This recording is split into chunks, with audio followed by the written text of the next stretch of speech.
What's happening, guys? Welcome to the Warriors Coach podcast. So today we are going to go through the background story behind the Warriors Coach, behind Focuz-Fit, where we're going in the future, and a few little tips and tricks just to keep you going throughout this lockdown period. So my name is Chris. I'm known as the Warriors Coach, and I am the director and founder of Focuz-Fit. Now, the company's 4 years old. It came around when, I was lying in bed one day. I always knew I wanted to run a business, and just one day I'd slept in. It was I think it was like 11:45, and I just thought to myself, Chris, what are you doing, lad? You need to sort this out. I just started having a little flick through my phone, and then next thing I clicked on EdXL, and I just started typing stuff and little things that I'd be interested in and stuff that I want to go on and do. At the time, I was working for a college, and I was still in the sporting industry there, so I knew that was something I wanted to sort of carry on, but I wanted to work for myself. So that's when I sort of started really, and I came up with the name by flicking through Google and looking at some words that related to the fitness industry, and that's how it became about really. Moving forward, I started with just one class on a Sunday morning. Didn't really know what I was doing. Just put it on. Hoped that a few people had shared it on Instagram, Facebook, and try and get some traction there. Didn't really have any. There was times when I was just turning up on a Sunday morning. I had no equipment. I was setting up with some of the kids' equipment that I had from previous coaching roles. We were tie and flipping like crash mats because we didn't have tyres. And yeah, when I look back at it now, it's came a long way since then. But yeah, there was times when I'd go periods of 6, 7, 8 weeks, and I wouldn't have one person on a class. And if people did come, they were 9 out of 10 people were family members or friends who had asked to come down for free, so I could get a couple of pictures to post on the social media. So that's how we started. Just stuck at it, carried on. We started in one class, then we went up to 2, and we were renting a judo hall at the time. So we didn't really have our own place. It was bright green and red mats on the floor, bright blue walls. And I had to ask people, could they take the shoes off to work out to start with. So that was one of the first barriers. So I understand some people obviously don't want to get the toes out when they just first met someone. So yeah, that caused its challenges at the start. But to be fair, people were quite understandable about it, and they cracked on. But moving forward from sort of those days where we didn't have any clients and we were just a logo really, and just me trying to be something that at the time I wasn't. We then sort of progressed on in the kid side of stuff as well. As a lot of you who are listening will know, that we do a lot of sessions in schools and nurseries and holiday camps and stuff like that, because that was my background in the coaching industry, was through the kid side. So when we started pushing that side of it, we started to build a bit more traction, because there was a lot of parents and carers who started to come into the classes, and they wanted to join in and get fitter and healthier themselves. So we pushed that side of it, which allowed us then to put a bit more money into Focuz-Fit and try and build the fitness side of it and the athlete side, which is something we've done recently. By opening up our own fitness studio in Seaforth in Liverpool, which is a crazy accomplishment, especially the last year we've all had with COVID and stuff like that. So yeah, it's been a long journey, and I won't bore you too much with it. There's been a lot of ups, a lot of downs, but owning my own gym has been something I've always been passionate about, something I've always driven for and always wanted. So to sort of stand here now, I'm stood behind the counter here just waiting to make a coffee, and looking out at the gym, it warms your heart a little bit to think I've built this. And of course I wouldn't have been able to do that without any of our amazing clients, the kids as well, the adults, their parents, carers, and everyone who's supported on social media as well. So I'd like to say a massive thanks to all those guys, especially the ones who've stuck around, especially throughout this tougher period. It means the world. So moving forward with Focuz-Fit, our main goal is to keep providing outstanding sessions and helping more and more people to get to achieve their fitness goals, and not only just the fitness goals but to improve their life. Because I know from a personal point of view, from past experiences, whenever I've been feeling a bit down or I've been a bit insecure about my body or this, that and the other, I've always turned to the gym and turned to exercise, and it just triggers something in the brain to just think, do you know what, like, why am I feeling like this? I'm going to keep doing this. It makes me feel good, and then before you know it, you've switched your life around, and it's something that we want to push through as many clients and as many people as we can, and open up more studios across the country. Because although it'd be nice to have a massive gym with loads of members and stuff like that, what sort of identified Focuz-Fit is that it's quite a small community, and everybody knows each other. Everyone comes in, has a laugh, has a joke, gets the work done, puts the hard work in, and the results come from that as well, because it's not just about turning up and getting it done. Sometimes it's about enjoying it, because that helps you then obviously carry on and keep going. And yeah, as obviously the main coach within the studio, having a look around and seeing people enjoying it and looking forward to getting back in the gym during this lockdown, it's nice. So yeah, that's our goals moving forward, is to create as much sort of opportunity for other individuals to come down to Focuz-Fit, to be part of the Warriors and benefit from what we provide. So yeah, there's a lot of exciting things to come. Personally, for myself, over the next few years, I want to be getting a little bit more traction in terms of my personal brand. So the Warriors coach is just something that's came about over the last few years, as we sort of identified our clients from the Focuz-Fit gym as the Warriors. The kids side is Ultimate Kids, so they've sort of both got their own identity.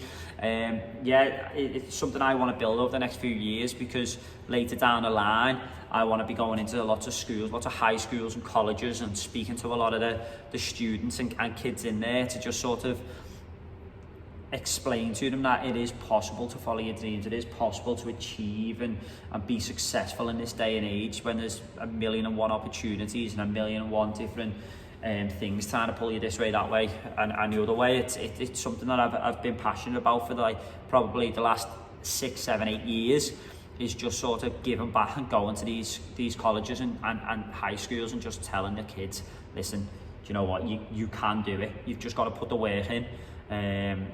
I've done it. I've came from no special background. I haven't came from the worst background, but I've put the work in, and now just looking around, this is something I've accomplished in such a short period in comparison to what is to come is amazing. So the more people that know that and that believe that in themselves, if I could just help one person, that'd be my job done for the day then. So yeah, that's sort of where we're going to be pushing the Focuz-Fit brand, the Warriors Coach brand, over the next few years.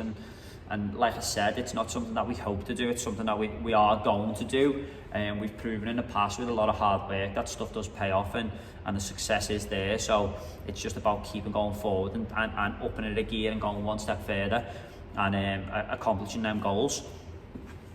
So I touched on it a little bit before about, obviously, during this period, that people can obviously feel a bit down in the dumps, and they don't really want to go to the gym and stuff like that. And I give a bit of a shout out to our clients who are still supporting us and paying their memberships and sharing it on social media, and I do truly appreciate that. But what I wanted to touch on today was just a few little tips that anybody, kids, adults, some of the older generation, anybody can use just to keep themselves going throughout this time, and making sure that they are making the most of it. Because the way I look at it is, you're at home probably 90% of the day now, if not 100% of the day, and that gives you more time.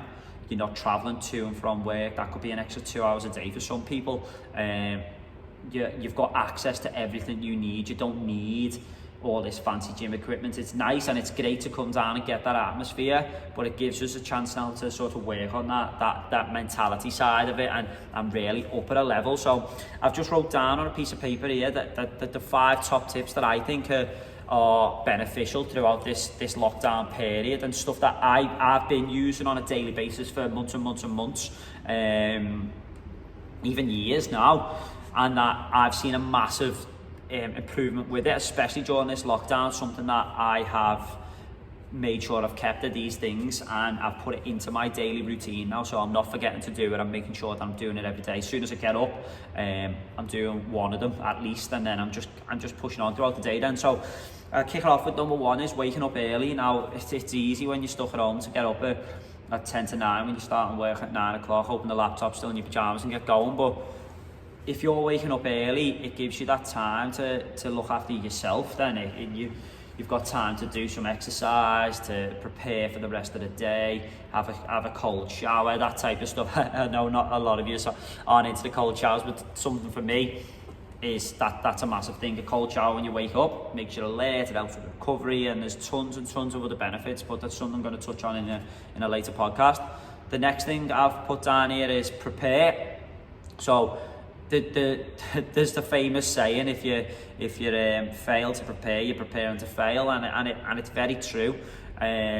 Something we just released this year during as the lockdown started was our What Is 365 Shred program, and to help people in this sort of situation. So it breaks down daily routines, your morning routines, your evening routines, as well as giving you obviously the nutritional side, so lots of recipes and exercise workouts in there. So by doing that, it gives you that sort of plan already in place, and then you can just adapt and adjust to what you want to do. But preparation is massive. It doesn't take hours and hours and hours. You don't have to go into every little detail. It could just be something to do with like the likes of a to-do list the night before. Okay, this is what I've got to do tomorrow. I'm not going to put it in a specific time zone, but I know I've got to get all this done before I shut off for the day the next day. So that's something that I have sort of slacked on in the past, and when I have done, I've seen massive effects on the business, personal, and then I've brought it back in, and then I can see the improvements again. So the last 6 months, it's something I've been very strict on, is preparing and making sure I get stuff done. Like for example, this podcast, I've had it on my to-do list for 3 weeks, and then I just thought to myself, well, what am I doing? I need to get that done. So here we are. The next point I've done is daily exercise. It doesn't have to be a crazy killer session where you burn thousands of calories, you can't walk the next day. It's not about that. It's just about being active and keeping the body going, and just keeping that metabolism ticking over. It makes you feel good as well. So even if you're just doing a 15-minute yoga routine as soon as you wake up or before you go to bed, it's something, and it's something you can look back on and think, you know what, that was a win in my day. I might have had the worst day ever, but I got up and I did 15 minutes of yoga, and I'm going to take that through to the next day because I'm ahead there. At least I've got one win out of the day. And something that goes hand in hand here, which is my tip number 4. So you've got your daily exercise, and then what goes hand in hand in that is your eating. So just be conscious about what you're eating and what you're putting in your body. You don't have to use all these apps and track it and do this and do that. To start, just be conscious. So when you pick up that chocolate bar, make sure you're talking to yourself and saying, okay, that's a chocolate bar. Do I need that chocolate bar, or am I just feeling a bit peckish? Am I a bit bored? Am I one of them people who just, when I'm bored and got nothing to do, I go to food? Well, if that is the case, then try having a glass of water first, or you might be a little bit dehydrated. If not, okay, well, you might not be a nutritionist, you might not know a lot of stuff about that, but I know that you know the difference between a chocolate bar and an apple. Okay, if I ask you what's healthier, you're going to say the apple.